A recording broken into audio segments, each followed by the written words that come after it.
అందరికీ నమస్కారం. Welcome to our channel. EdCET 2023కి సంబంధించి కౌన్సిలింగ్ డేట్స్ అనేది ఇవ్వడం జరిగింది. వాటికి సంబంధించిన వివరాలు అనేది వీడియోలో చూద్దాం. ఈ నెల 31 నుంచి ఫిబ్రవరి 6 వరకు ఈ కౌన్సిలింగ్ అనేది కండక్ట్ చేస్తామనే విషయాన్ని మనకు ఎడ్సెట్ కన్వీనర్ తెలియజేస్తున్నారు.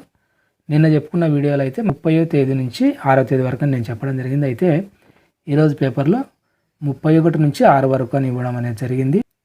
గతేడాది జూలై 14న బీఈడి ప్రవేశాలకు నిర్వహించిన ఎడ్సెట్ ఫలితాలను కూడా విడుదల చేయడం అనేది జరిగింది. మనకి ఎప్పుడో 6 నెలల క్రితమే ఈ కౌన్సిలింగ్ అనేది జరగాల్సి ఉంది, కానీ ఇంతవరకు జరగలేదు. ఇప్పుడు డేట్ అనేది ఇవ్వడం జరిగింది.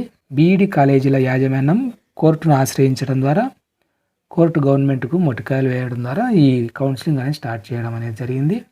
మొత్తం మనకు 411 బీఈడి కళాశాలలు అనేటివి ఆంధ్రప్రదేశ్లో ఉన్నాయి. 34,000కు పైగా సీట్లు అనేవి మనకు అందుబాటులో ఉన్నాయి. అది ఫ్రెండ్స్, దీనికి సంబంధించి 29వ తేదీన మనకు ఫుల్ డీటెయిల్స్ నోటిఫికేషన్ అనేది ఇవ్వడం జరుగుతుంది.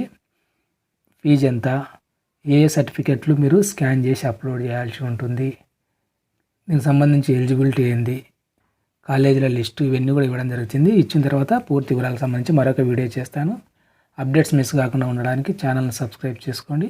ఈ వీడియో మీకు ఉపయోగపడుతుంది అనిపిస్తే తప్పకుండా లైక్ చేయండి, మీ ఫ్రెండ్స్ కూడా షేర్ చేయండి. ఎవరైనా ఉంటే వాళ్ళకు ఉపయోగపడుతుంది అనిపిస్తే ఇలాంటి ఎడ్యుకేషన్ అప్డేట్స్ మిస్ కాకుండా ఉండడానికి ఛానల్ను సబ్స్క్రైబ్ చేసుకోండి. Thank you.